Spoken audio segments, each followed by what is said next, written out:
इस समय honourable minister Satish Sharma ji मेरे साथ हैं। आइए इनसे जानने की कोशिश करते हैं कि इस समय जम्मू कश्मीर में किस तरह का जो है सूरत हाल है। सर, आप अभी सेंटर में जो है ऑनरेबल मिनिस्टर से मिलकर आए, यूनियन मिनिस्टर से मिलकर आए, किन किन प्रमुख बिंदुओं पर जो है चर्चा हुई और किस तरह से जो है इसको अमली जामा पहनाया जाएगा? देखो, एक तो हमारी इंडियन मोबाइल कांग्रेस थी, उसमें पूरे मुल्क भर से सिंधिया जी लीड कर रहे थे और प्रधानमंत्री मोदी जी भी उसमें थे। आने वाले दिनों में 4G, 5G और 6G लॉन्चिंग की जो तैयारी हो रही है उस पर चर्चा हुई। कैसे कैसे AI और बाकी चीज़ों का इस्तेमाल होगा उस पर चर्चा हुई।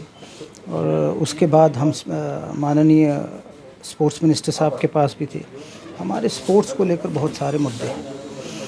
अगर स्टेडियम हैं तो उनको सुधार की बहुत सख्त ज़रूरत है। कुछ स्टूडेंट्स के इशू थे, कुछ और भी एम्प्लॉयज़ थे जो इश्यूज़ सेंटर ही हल कर सकता है। मेन इश्यूज़ हमारा इंफ्रास्ट्रक्चर है। इंफ्रास्ट्रक्चर के साथ साथ रूरल बॉर्डर बेल्ट में कहीं ना कहीं स्पोर्ट्स को बढ़ावा देना है। 2025 में एक सदी में ऐसा समय आता है कि जब आपको ये नुकसान झेलना पड़ता है। हमने जंग देखी, हमने फ्लड्स देखे, बहुत सारी ऐसी चीज़ें होंगी कि हमारे 4, 6, 8 महीने आप कह सकते हो ज़ाया हुए। लेकिन फिर भी कोशिश, उमर अब्दुल्ला साहब की सरकार कोशिश कर रही है कि ज़्यादा से ज़्यादा प्रॉब्लम्स का सलूशन निकाले।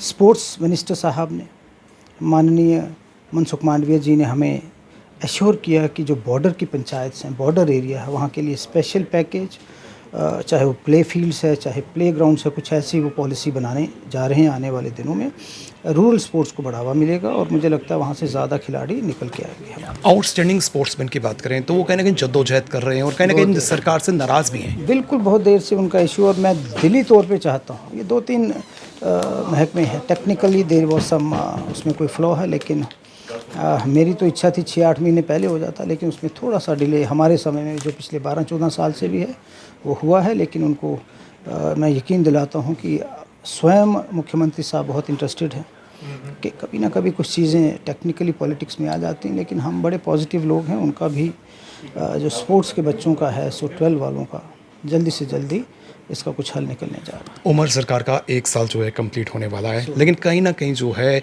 अभी भी लोग कह रहे हैं कि जो मैनिफेस्टो में वादे किए गए थे उस पर अमली जामा नहीं बनाया गया।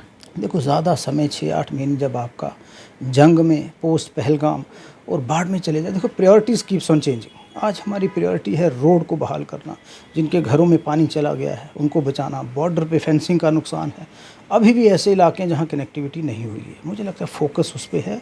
बिल्कुल आपकी बात दुरुस्त है, लेकिन हमारी एफर्ट सिंसियर है।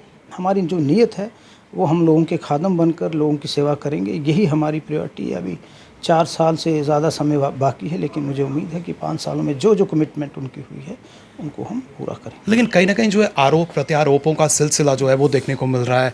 अगर LG वर्सेस CM की बात करें तो कहीं ना कहीं जो है टाइम इसी में जा रहा है। देखो, मुझे लगता है हमें उसमें से उसको पॉजिटिव तरीके से देखना है। Healthy opposition, healthy criticism is always welcome.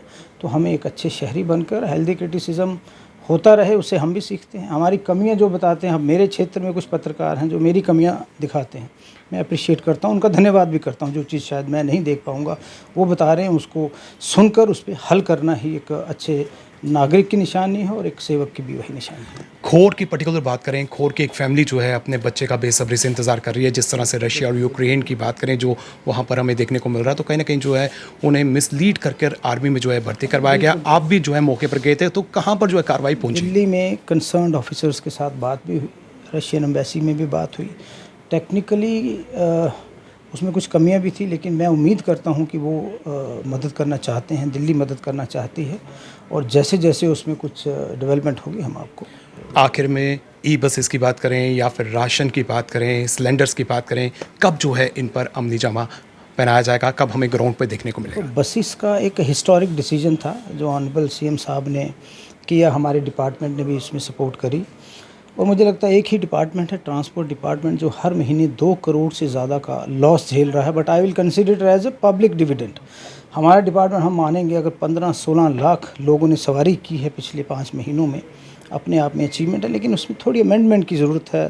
कमियां हैं, और फ्लीट ऑफ बसेस जो है उसकी हमें रिक्वायरमेंट है, और मुझे लगता है जल्दी ही fleet of new buses will be arriving due to these all things जो 4-6 महीने में हुई हैं। वो चीज़ें पोस्टपोन हुई हैं, लेकिन वो मुझे लगता है अब अभी भी मैं उम्मीद करता हूँ दिल्ली सरकार सिलेंडर, राशन, बिल्कुल सारा पोरेस्ट ऑफ द पुअर को राशन दिया गया है, लेकिन अभी भी ज़रूरत है उसको बढ़ाने की। लेकिन हम आपको श्योर करते हैं कि दिल्ली की हमें बड़ी ज़रूरत है। दिल्ली की मदद के बिना जम्मू कश्मीर कभी भी नहीं चला है, और मुझे लगता है बड़ी फिराक दिल्ली से दिल्ली जैसे पहले मदद करता है अभी भी मदद करता है। बार बार जो है सीएम साहब कहते हैं कि जब साल कंप्लीट होगा तो हम अपनी रिपोर्ट कार्ड जो है पब्लिक के सामने प्रस्तुत करेंगे, लेकिन अभी तक ग्राउंड में जो है एक्चुअल नज़र नहीं आ रहा है। बिल्कुल, मैंने आपको बोला काम बहुत ज़्यादा हुआ। मैं आपको कह रहा हूँ, मैंने श्रीनगर में ही दर्जनों उद्घाटन किए हैं।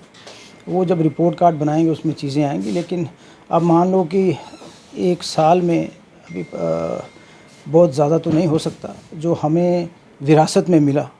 अगर मैं उसको गिनाने लगूँ वो अच्छी बात नहीं, बड़ा सारा बोझ हमें विरासत में मिला है, और मैं उम्मीद करता हूँ कि मिलजुल कर 5 साल के बाद रियासत का नक्शा कुछ और होगा। उप मुख्यमंत्री की बात करें, उनकी सिक्योरिटी व्हीकल जो है वो विड्रॉ कर ली गई, इसको आप किस नज़रिए से देखते हैं? नहीं, देखो, ही इज़ एक डिप्टी चीफ मिनिस्टर, मुझे लगता है सिक्योरिटी विदड्रॉ नहीं करनी चाहिए। जो उनको दिया गया वो वापस नहीं लेना चाहिए। ऑलवेज़ वो 2-3 बार तो एक्सीडेंट होते होते बचा। मुझे लगता है वो थोड़ा सा कौन लोग इन्वॉल्व हैं उसकी समीक्षा ज़रूर करनी चाहिए, और मैं उसको अच्छा नहीं मानता हूँ। उप मुख्यमंत्री की बात करें तो उन्होंने एलओपी पर जो है कटाक्ष भी किए हैं, उन्हें लॉलीपॉप से जो है इस तरह से वर्ड्स जो हैं वो यूज़ किए हैं। देखो, हेल्दी, मैंने पहले भी बात की, हेल्दी क्रिटिसिज्म और ओपोजिशन का होना बड़ा ज़रूरी है, but it should be healthy. एक मर्यादा का उसमें मुझे लगता है सबको ही ध्यान रखना चाहिए।